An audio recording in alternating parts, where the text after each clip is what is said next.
You can see the shirt blowing around.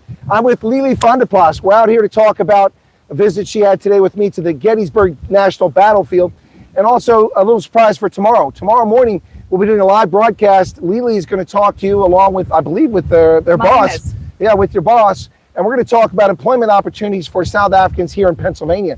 And it's not one or two. We're talking about quite a few more. Yeah. So that's a big surprise for tomorrow morning. So please tune in for that. But Lielie, we've gone around now to the Virginia Monument.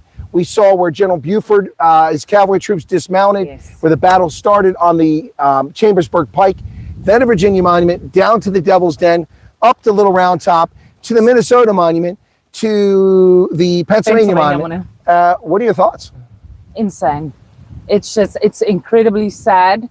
And what these guys went through, I can't put words to it. I mean, today is actually nice, and we're not wearing wool and marching in shoes falling apart. And we're not marching over up rocks. A hill and up a rock, yeah. And, oh, by the way, nobody's shooting at us, at least not yet. We're not in Hillbrow. Nobody's shooting at us. But I mean, that was part of it too. I mean, these guys have been marching for days. They're hungry.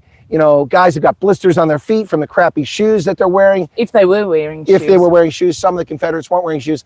And then they're told to charge across. We're at the spot where Pickett's charge occurred, where General Armistead died about 100 meters, 70 meters from where we're standing, right there. I mean, can you just imagine what it must have been like? No.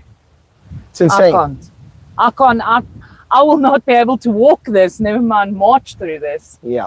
Well, let's see. When I was here in January with the Stolze family, the kids were much more talkative than Lielie is. If she doesn't start contributing to this, I'm going to have to end the stream.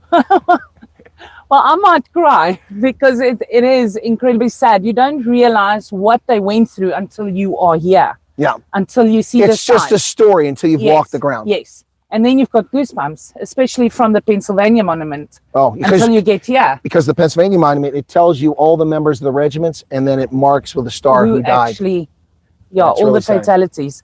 It's really, then it makes it real. And I'm just so incredibly blessed to have had you.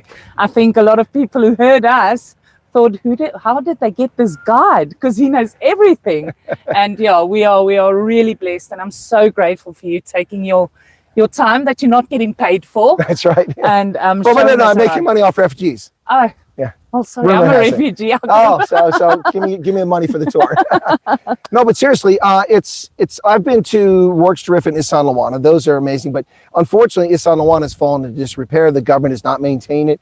The dioramas, like you see here, with all the information from the battlefield, the ones at Issan Lawana you can't even see. They're bleached out by the sun. The last time I was there a couple of years ago in 2022, I was heartbroken. That one. Yeah, so it's just, that's a stone though, but I'm talking about the plastic. Those can be replaced easily, and they haven't replaced them. It is San Lawana. She's talking about a stone over here. It's just difficult to see it, but it's also the light. When it's a little darker out here, you can read that stone. But so many people touch that stone because that's where General Armistead was mortally wounded at the high point. They call it the high point of the Confederacy. This is the point where they got furthest into the line.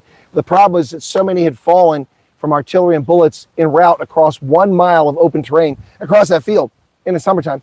By the time they got here, there were so few soldiers left that they didn't have anything. So the Union troops were able to reinforce it and capture the troops that got here. It was really sad.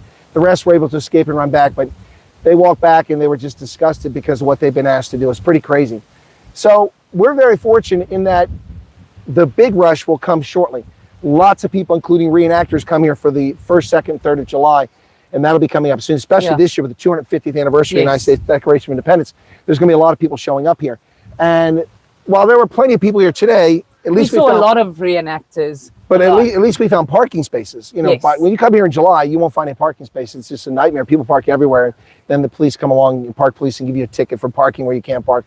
So, and then also the reenactors is going to be something else. But this was also nice weather. You know, usually July it's quite hot. Except for the wind, but I'm grateful for the wind. Oh, the wind feels good, but it's kind of, fortunately, I'm not worried about my hair, So. No, I'm not worried about my hair. They used to me not even brushing exactly. my hair. So, if we were worried about our hair, we'd be really concerned.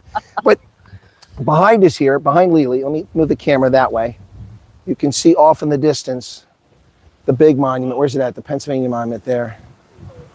I'm not seeing it there. Anyway, the Pennsylvania Monument's right over there. It's huge. It's the largest monument on the battlefield. It's beautiful. It's just amazing.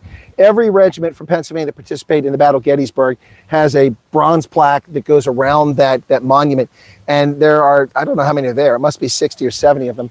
And they list all the soldiers and the officers assigned to the regiment. And then if they were killed or mortally wounded at this battle, they got a star next to them.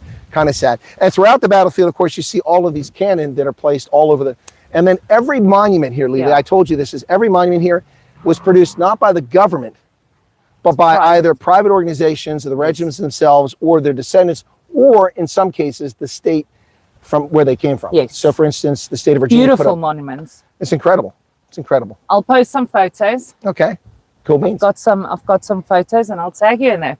All right. Well, that'll be great. So tomorrow, folks, our big surprise, this is the big reveal. Lielie and her boss are going to talk. We do an interview. We're going to talk about what's available for people who are in Pennsylvania here as refugees looking to hire people from South Africa. But also, as I've told you from the very outset, ever since Lie's been recruited to be a recruiter for this organization, she's finding jobs for people all over the country. So Lielie, why don't you give a little sneak peek, a little taster of what tomorrow morning will be about?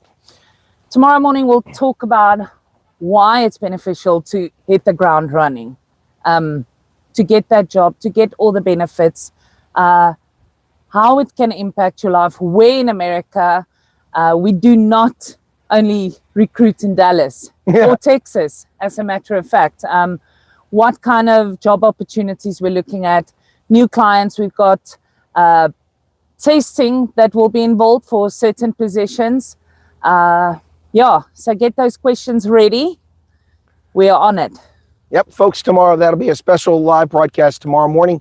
We'll do that, and then they've got to hit the road. They're flying back to Texas, and I'm sorry to say they've got to go back to Texas. Listen, all they keep telling me is how beautiful Pennsylvania is. Pennsylvania is incredibly beautiful. Everyone told me. No, it's terrible. Don't come here. Get off my lawn. No refugees. We don't need you in Pennsylvania.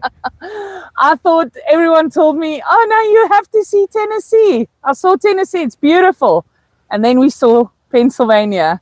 And we started in the car this morning, driving, talking, and then we started seeing all the scenic views and the bridges and the this, and it was quiet. We were just at a loss for words. It is so beautiful, Like, I know why you're here. So now Lielie is dead to me now that she's going to get people coming to Pennsylvania. We got enough damn people here. We don't need other people showing up. I know where you live. Everybody can out-migrate down to Texas. They can go to Texas, or they can go to Florida. Or if you want, you're crazy, go to California. Don't come to Pennsylvania. And you sure as hell better not go to Wyoming. Just saying. By the way, I discovered, I didn't know this, but Wyoming, I always wonder where the name came from. It's named after a county in Pennsylvania. There's a Wyoming county in Pennsylvania. People moved out west. They called it Wyoming. I thought it was like a Native American word. Nope.